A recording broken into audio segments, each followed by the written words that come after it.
Bom dia a todos! Graça e paz do Senhor Jesus seja com todos nós. Uma ótima segunda-feira para todos. Hoje é dia 17 de janeiro de 2022 e hoje estamos voltando com o nosso devocional ao vivo. Eu ainda estou aí com a garganta um pouco irritada de um resfriadozinho da semana passada, mas estamos aí retornando depois também de um período aí de férias, de 15 dias de férias, retornando para reiniciarmos aí as nossas atividades do ano e também aqui o nosso devocional que nós nos encontramos todos os dias às 7h30 da manhã. Bom, o nosso devocional vai continuar este ano seguindo a nossa maratona de leitura bíblica e nós vamos continuar, vamos continuar não, né? Nesse início de ano a gente já estava lendo Mateus, desde a semana passada já estamos lendo Atos e essa semana toda nós vamos meditar em Atos. Hoje nós vamos falar dos capítulos 9 até o capítulo de número 11. Então hoje nós vamos falar desses 3 capítulos.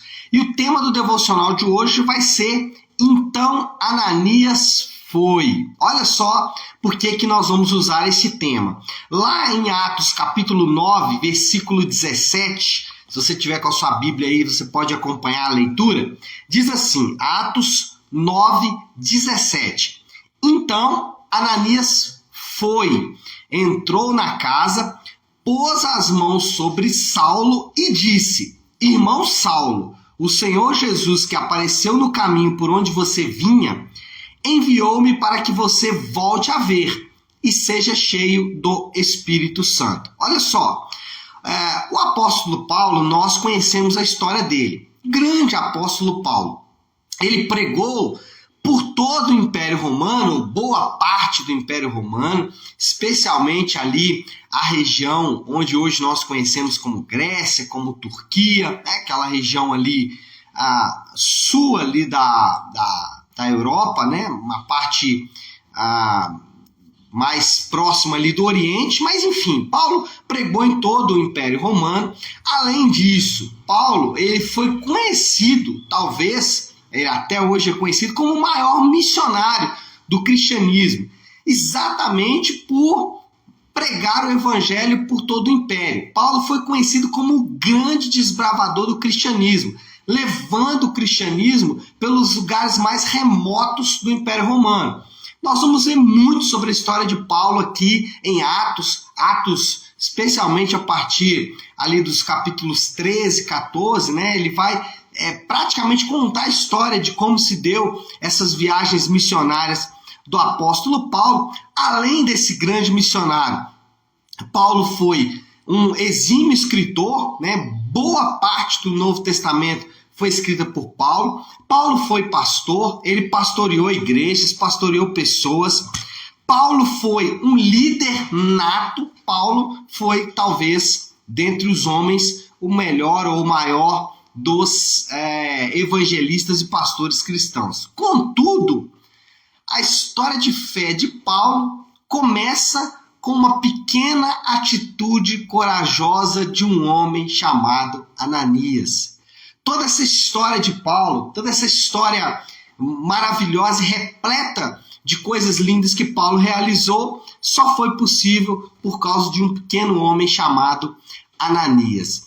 Eu estava até compartilhando ontem na igreja, esse período de férias, eu tive a oportunidade de rever a trilogia do Senhor dos Anéis, que é uma história fantástica, escrita por um cristão chamado J.R.R. Tolkien, e lá tem muitas lições de vida e muitas lições ligadas ao cristianismo, mas uma delas me chamou a atenção, que foi quando no finalzinho ali, o personagem principal, que é o Frodo Bolseiro, ele está tentando, com todo o restinho das suas forças, chegar ao alto do vulcão, onde ele precisa depositar o anel, né? E o anel, ele tem toda uma ligação com o pecado, ele tem toda uma ligação aí com as coisas que nós ansiamos na vida.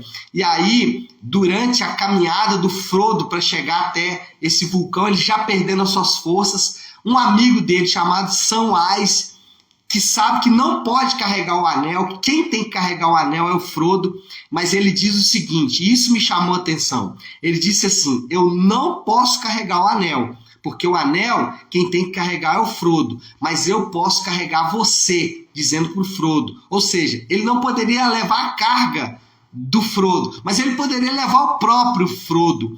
E essa é uma história que me emocionou muito, porque, de fato, isso fala de pessoas como o Ananias, pessoas que são desaparecidas, que não têm qualquer relevância, e que fazem um papel importante para outras pessoas que são grandes na fé cristã. Agora, o que é que o Ananias fez que o tornou tão especial? O que o Ananias fez que a gente pode hoje, tantos anos depois da sua vida, chamar atenção para a sua atitude? Primeiro, Ananias, ele serviu mesmo diante da impossibilidade.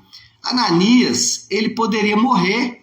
Ananias serviu Paulo correndo o risco de Paulo mandar matá-lo, porque Paulo tinha cartas dadas pelas autoridades de Jerusalém para matar todos os cristãos. Então Ananias podia morrer.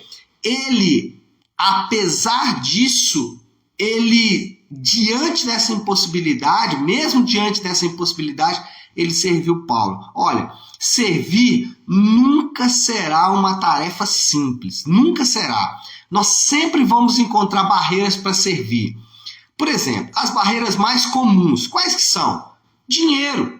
Nós podemos encontrar essa barreira, e essa barreira, de fato, ela é impossibilitadora. Às vezes você quer servir alguém, mas você não tem dinheiro. Outra barreira é a barreira da saúde. Às vezes você quer servir as pessoas, mas não tem saúde. Ou alguma barreira também muito comum é a barreira familiar. Às vezes você quer servir, mas os seus pais, no caso dos solteiros, ou o seu cônjuge, no caso dos casados, eles impedem você de servir, eles não vão deixar você servir. Agora, as maiores barreiras para servir são, sem dúvida alguma, as nossas barreiras interiores. Porque essas barreiras que eu acabei de dizer, elas podem ser facilmente superadas. Elas podem ser facilmente transpostas. Basta um pouco de boa vontade, você vai conseguir transpor essas barreiras. Mesmo a barreira da saúde, por exemplo. Alguém que tem ali uma impossibilidade no corpo pode servir de outra forma. Mas qual é o ponto? As maiores barreiras para servir são as barreiras internas. Quais são elas? A preguiça, por exemplo. Às vezes não servimos por preguiça e ainda colocamos a culpa em outras barreiras. Às vezes não servimos simplesmente por egoísmo e nem escondemos isso na realidade. Falamos, não, eu não quero servir mesmo, eu agora quero pensar em mim mesmo. Então essas são barreiras, ou essas são impossibilidades que normalmente nós temos quanto ao serviço.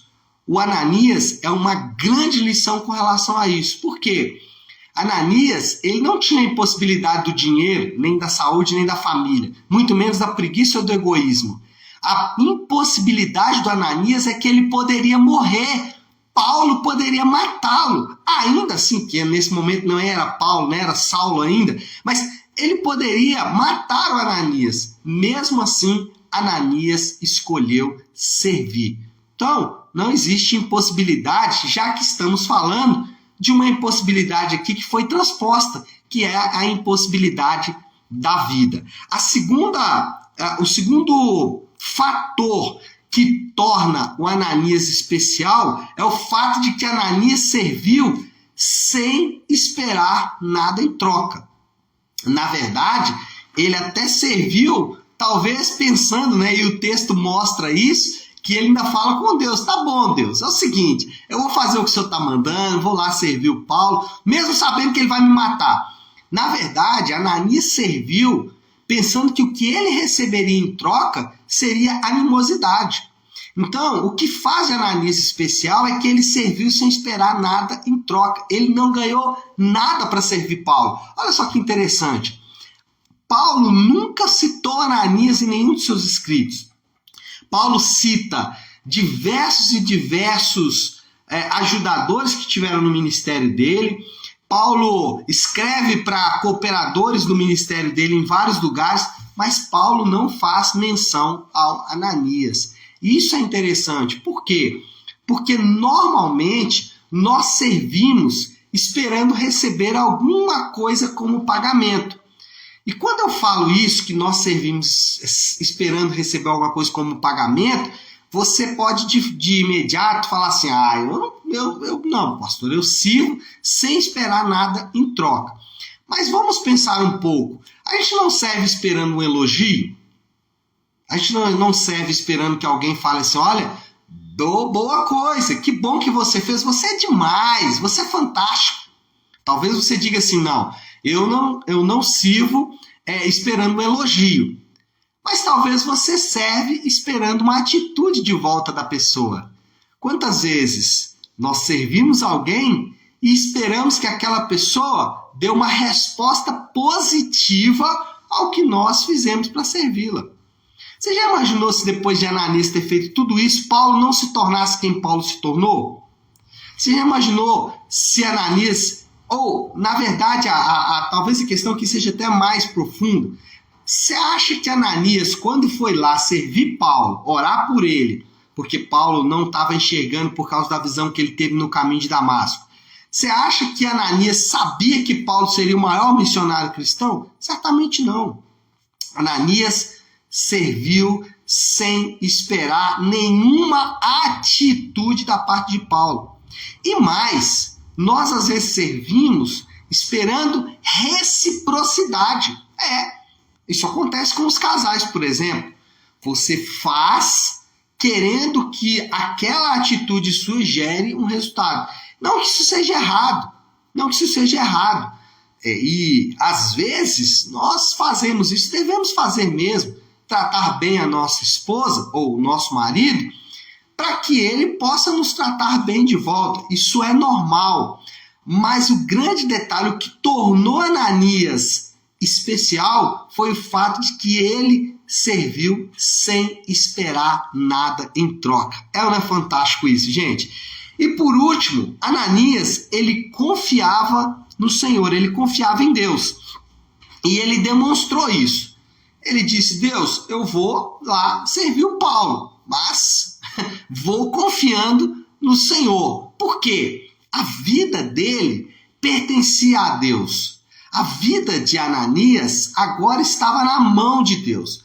Quando ele se converteu ao cristianismo, ele entendeu que a vida dele foi comprada por Deus. Deus pagou um alto preço pela vida de Ananias. Ou seja, a vida de Ananias não pertencia mais a ele. Alguns anos atrás, nós usávamos uma expressão que era muito comum. A gente dizia o seguinte, eu entreguei a minha vida para Jesus. E de fato foi isso que Ananias fez, ele entregou a vida dele para Jesus. E nesse caso, obedecer não era somente uma opção. Para o cristão, obedecer não é uma opção entre várias. Para o cristão, ele não pode abrir a Bíblia e ler a palavra de Deus como se ela fosse mais uma opção na sua vida. O cristão, ele abre a Bíblia como a palavra daquele que o comprou, e o comprou por um alto preço. Ananias mostrou uma grande confiança em Deus. A pergunta que eu faço para você é, será que confiamos mesmo em Deus? Será que nós, de fato, confiamos em Deus? Será que nós confiamos que Deus pode mudar uma vida? Você já se perguntou isso? Se você de fato confia que Deus pode mudar uma vida? Que Deus pode transformar uma vida, literalmente, para usar uma expressão bíblica, da água para o vinho? Será? Será que nós confiamos de fato que isso pode acontecer? Será que nós confiamos de fato que vidas podem ser mudadas por Deus? Será que nós confiamos de fato que Deus pode perdoar pecados? Será que nós confiamos de fato que Deus pode apagar não só da nossa vida, mas apagar da vida de outras pessoas os pecados por elas cometidos? Ananias confiava em Deus. Será que nós confiamos em Deus? Será que nós confiamos que Deus pode nos guardar? Será que a gente confia que Deus de fato pode nos guardar, assim como ele fez com Ananias? O que fez de Ananias alguém tão especial? Ele confiava em Deus, ele confiava que Deus podia mudar uma vida, ele confiava que Deus podia perdoar pecados e ele confiava que Deus poderia guardá-lo, mesmo que ele estivesse ali arriscando a sua própria vida. Bom, qual é a moral da história? O que nós aprendemos aí com a história desse personagem tão insólito, né? O nosso querido amigo Ananias. Ananias não recebeu grandes honrarias, Ananias não escreveu livros ou liderou igrejas. Ele só fez o seu pequeno ato de serviço. Ele não escreveu livro, ele não liderou igreja, ele não foi o grande missionário que viajou por todo o império.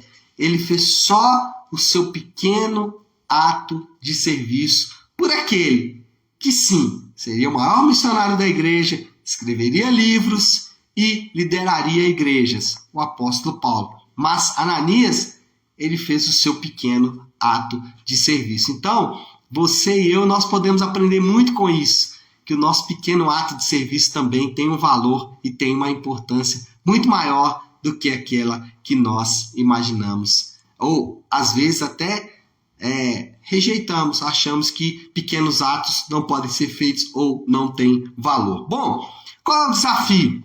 Qual é a aplicação que a gente pode fazer aí de todo esse texto que a gente leu hoje, dessa história linda do Ananias? O desafio é simples. Procure pessoas para você servir hoje. A pergunta que fica para você é: quem você pode servir hoje? Quem pode ser Saulo na sua vida? Quem você pode servir? Pode ser o seu marido, a sua esposa, pode ser os seus filhos, pode ser os seus irmãos na igreja, pode ser alguém do seu trabalho. Agora, nunca se esqueça, a melhor coisa que você pode fazer por alguém é levar a mensagem do evangelho para ela. Não adianta você levar um prato de comida sem levar o evangelho. Assim como não adianta levar o evangelho sem levar o prato de comida.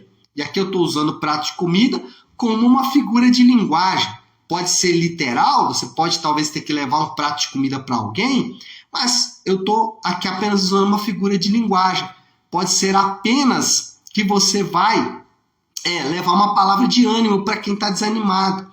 Ou talvez você vai ter que cooperar financeiramente com alguém. Ou talvez você vai levar uma muda de roupa. Ou talvez o que essa pessoa precisa não é nada disso. É apenas de um ombro para que ele possa então chorar ou que ele possa ali se consolar. Tá certo?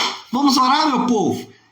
Como a gente faz toda segunda-feira, fazemos toda segunda e também toda sexta-feira, nós começamos a semana com a oração do Pai Nosso. Então, vamos orar nesta manhã a oração que o Senhor nos ensinou, que é a oração do Pai Nosso. Vamos orar? Pai nosso que estás nos céus, santificado seja o teu nome. Venha o teu reino, seja feita a tua vontade, assim na terra como no céu. Dá-nos hoje o nosso pão de cada dia. Perdoa as nossas dívidas, assim como perdoamos aos nossos devedores. E não nos deixes cair em tentação, mas livra-nos do mal, porque teu é o reino, o poder e a glória para sempre. Amém, amém e amém. Amém, pessoal? Bom, então é isso. Nós vamos ficando por aqui. Que Deus te abençoe. Uma ótima semana e uma ótima segunda-feira para todos nós.